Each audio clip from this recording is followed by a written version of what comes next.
Hi guys! Welcome back again sa aking YouTube channel. So, for today's video mga lalabs, gagawa kami ng content kung saan mapapasaya namin kayo. Ito po ay gagawin namin just for fun po ha. So, sana huwag nyo kami i-bash, di ba? Appear! Meet my visitor for today's video. What is your name? Miss! Sorry! Nabibiro lang po siya. What is your name? Papakilala ka muna. Miss! Anong pangalan mo? Best mo na ako. Oh, siya. So, siya po si Rex, ang ating guest for today's video. So, mga lalabs, itong game na gagawin namin is tanungan portion. So, magtatanong ako sa kanya ng kung ano sa English yung salita. So, tatranslate sa English, Tagalog yung sa akin. So, sagutin niya ng English. So, ito po, may premyo po siyang makakuha. Sa tamang masasagot niya is worth 10 pesos. Pag correct po yung sagot niya, 10 pesos. Pag mali naman po, babawas na lang, tumama siya na isa. So, tapos nagkamali, babawas natin yon yung points niya na 10 pesos. 10 pesos po. Kada tamang sagot, 10 pesos. Then, pag nagkamali, babawas natin yung 10 pesos. So, ready ka na ba? Sagot mo! Okay, very good. Kung ka na maayos. Guys, just for fun. Excited ka na ba?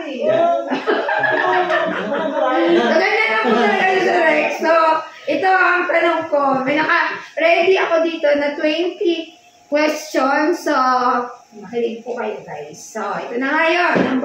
Number 1. Ano sa English ang pato?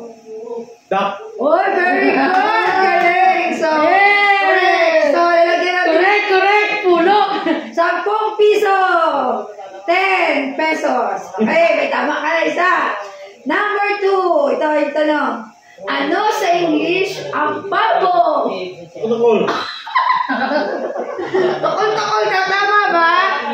And so, it's wrong. Ay, mali. So, Bayan. yung 10 piso mo, bawal. Galingan mo rin. Galingan mo.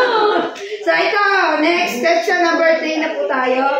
Ano sa English ang manok?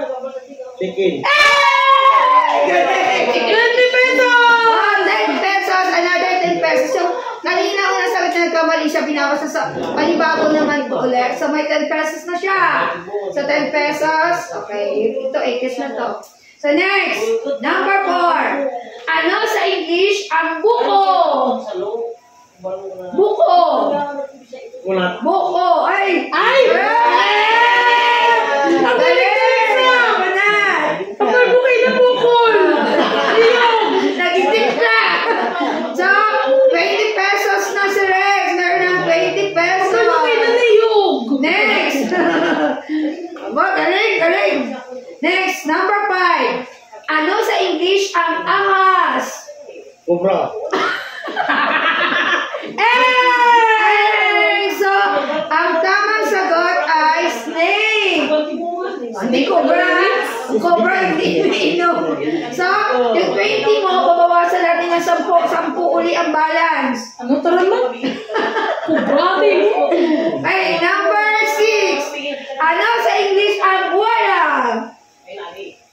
Waya. Buwaya. Ano sa buwaya? Ano daw sa English ang buwaya? Buwaya. Ano? Ay, nalimutan niya. Okay, so crocodile. Ito nga. Oh, crocodile. So, wala ka lang 10 piso. Naano na natin, nakuha na natin. So, kailangan mo sagot mo ito. Ito, madali na to, Rex. Ano sa English ang tubig? Mineral. And Rex, hindi mineral. So, sa English ng tubig, water. Ito nga. Water, guys. So, nakuha na namin yung 10. Wala ka lang balance sa akin, ha. So, magsisimula na tayo. So, ano sa English ang palaka? Ano? So, manwit daw, guys. Agree ba kayo? Manwit daw yung palaka. So, ang English ng, ano? Yun mga kasagot. Walang 10 piso. Ang English ng palaka. Frog. Okay. So, it's a frog. So, may utang sa akin sa buo. Nag-utang ka ngayon, Rex. So, next. Madali lang to, Rex. Ano sa English ang isda? Baka. Isda. Fish. Oh, very good. Eh. Galing to si Rex. Papanggap lang to na wala ka lang, guys, eh. 10 pesos. Kunwari lang yung kanina may utang siya. So, sabang nagkakamali siya, lalagyan natin siya ng 10 pesos. At tama pala yung sagot, I mean.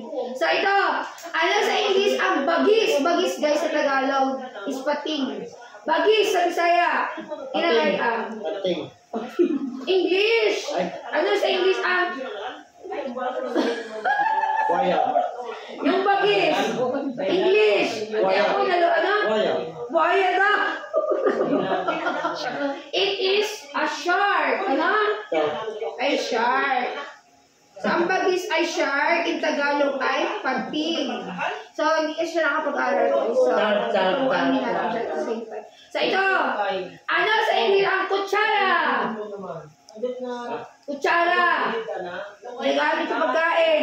Kutsara. Ano? Oh, very good. Spoon. 10 pesos. 80 na siya, guys.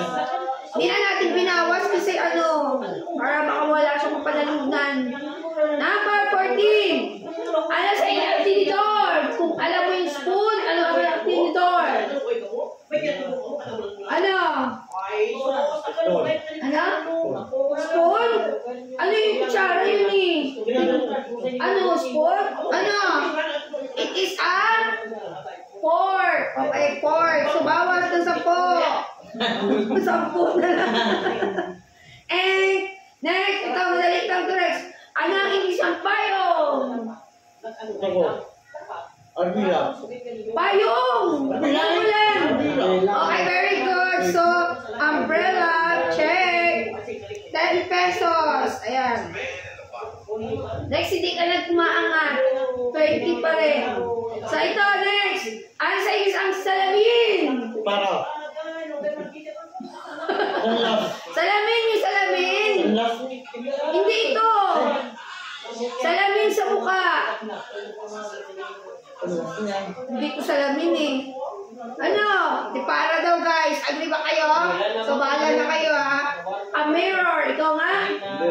O, yung salamin is mirror. Okay, and 10 piso ulit, Rex. Minus 10. Next, ito. Ano sa English ang urang? Urang sa Tinalay. Urang. Tuyaw. Patuyaw daw, guys. Patuyaw. So, ang urang sa Kinaraya is urang.